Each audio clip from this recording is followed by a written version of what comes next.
Hello students, welcome to West Bengal English Medium Guide. Today I am going to give you the inside question answers from chapter 9 Life in Towns and Villages. This is from class 6 history book. I gave you the exercise question answers in the previous video. If you have missed, then please check out the description box or playlist. You will find that video from there. So let's start the inside question answers from chapter 9 Life in Towns and Villages. Number 1. What archaeological sources have been excavated in Arikameru? The archaeological findings include a massive brick structure, pottery such as jars, stamped red glazed pottery from Mediterranean regions. It is known as Aretine ware, named after an Italian city. Roman lamps, glassware, and gems have been also found. When did the first urbanization occur? The first urbanization occurred during the time of Indus Valley civilization. Number 3. Which period is referred to as a second urbanization? An increase in the agricultural production, growth of craft and development of trade and commerce caused towns and cities to emerge. This period is referred to as the second urbanization.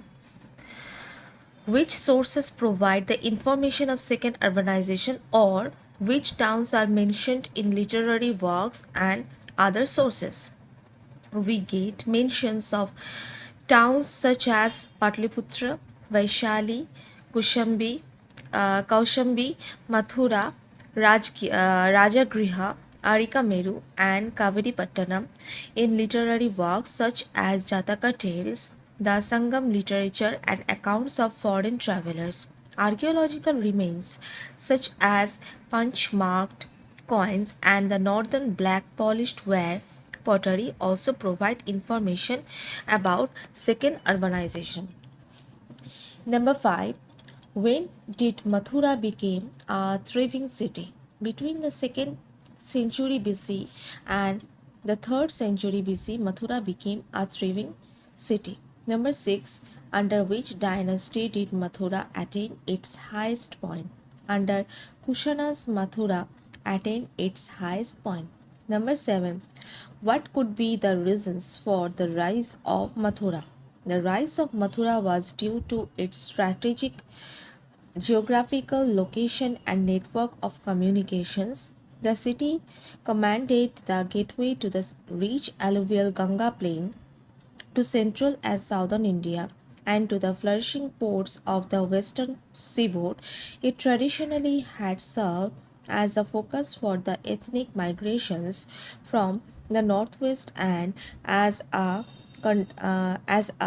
conduit for their further movements to the south and west. Number 8. Why were the northern western invaders gravitated towards Mathura? Mathura was a strategic vulnerable outpost of the central Ganga-based power system. So the northwestern invaders, Greeks, Shakas, and Kushanas gravitated towards Mathura. Number 9. Describe the northern black polished ware NBPW. Remains of northern black polished ware NBPW between 700 to 200 BCE was found in many regions in India. It is fine pottery mostly found in black color characterized by a glossy surface finished. It was used extensively during this period as a remains found from many sites. Number 10. Which characteristics helps us to know the differences between Harappa and second urbanization? The new towns in this period had better houses, drains, ring well, and soakage pit. This characteristics helps us see how these cities were different from Harappa. Describe ring wells. Some important structures found in many of the cities here are the ring wells. They were rows of pots or ceramic rings placed one on top of the other which were probably used as drains, toilets, and garbage dumps. Number 12. Which factors helps to increase in agricultural production? Many factors led to an increase in agricultural production. The use of iron tools and implements such as the iron axe and the iron plowshare helped clear more tracts of land and bring it under cultivation. New methods such as transplantation of crops were adopted, which helped increase agricultural production. Better irrigation facilities like wells, canals, tanks, artificial reservoirs, and lakes were developed during this time. Number 13. Which craftsmen were flourished during the second urbanization?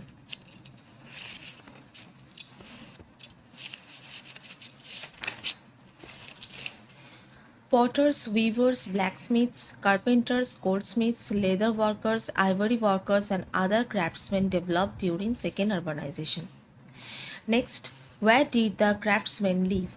The craftsmen lived in villages. Specific crafts developed in areas where the required raw materials was available. For example, carpenters usually settled near forest areas where wood was easily available.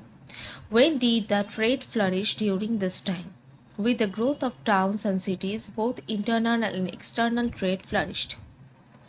Trade links developed between North and South. India traded with Roman Empire. Name some of the important port cities of India. Some important port cities of India were Bharuch or Bhrigukach or Barigaja on the Gujarat coast, Tamluk or Tamralipta in West Bengal, Arikameru near Puducherry, Kabiripattanam in Tamil Nadu, and Muziris in Kerala. Number 18. Which literary source inform us about the ports of India? Periplus of the Erythraean Sea. It is a text in Greek which contains an account of some ports visited by the author whose name is not known. 19. Royal capital of Inland, Ozen. Number 20. Which things were brought down from inland for the welfare of country?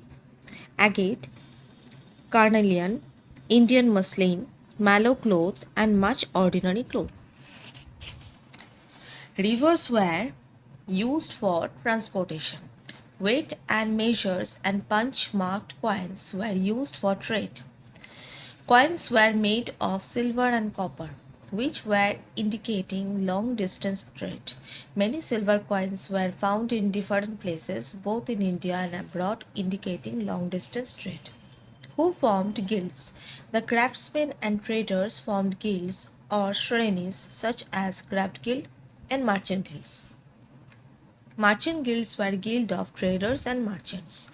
How did guilds help their members? Guilds helped get raw materials. They also trained the young members for technical process. Some guilds also helped sell the finished products. These trainees or guilds served as safe deposits or banks, and many rich merchants deposited their wealth here. The needy guild members could also get loan of money from them. Guild often made donations to monasteries. Who gave gifts and donations to monasteries which are mentioned in the inscriptions? There are some inscriptions which mention the gift and donations made by various people like kings, queens, and traders, merchants, and craftsmen to various monasteries and temples. Who were Vellalar? In the village of South India, the rich landowners were known as Vellalar. Who were Uzavars? The ordinary cultivators of ploughmen in South India were known as Uzavars. Who were Adimai and Karaisiar? The landless laborers, including slaves in South India, were known as Karaisiar and Adimai. Number 30. Who were Gramani or Grama Bhujaka? What was his function? In North India, the village headman was known by different names like Gramani or Gram Bhojaka. He collected taxes from the village on behalf of the king. Who were Grihapatis? In North India, the sorry, rich. It will be rich. Okay, not Rick. Rich landowners were called grihapatis,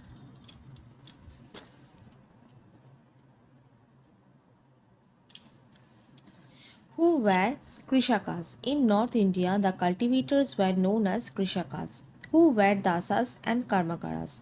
The people who did not own any land and had to work on other people's land to earn their living in North India are known as Dasas or Karmakaras.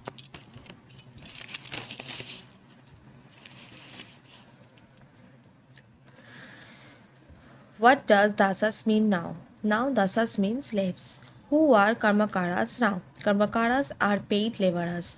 Number 36. Which craftsmen were there in the village in North India? Carpenters, weavers, potters, and blacksmiths. 37. Which cities were emerged as trading center?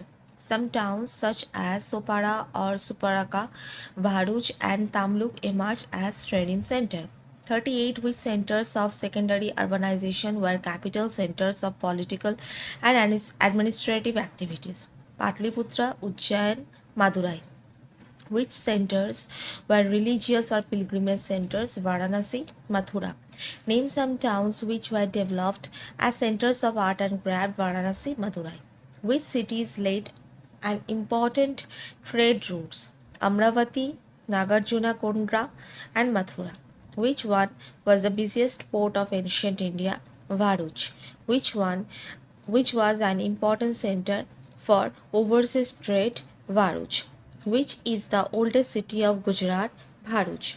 Which is the first oldest city of India? Varanasi. Which is the second oldest city of India? Bharuch. What is the original name of Bharuch? Where does this name derive from? The original name of Bharuch is Vrigu Kutch, which derived its name from the great sage Vrigu. Vrigu Kutch was later shortened to Bharuch during the Muslim rule, which was the second capital of the Kushana dynasty.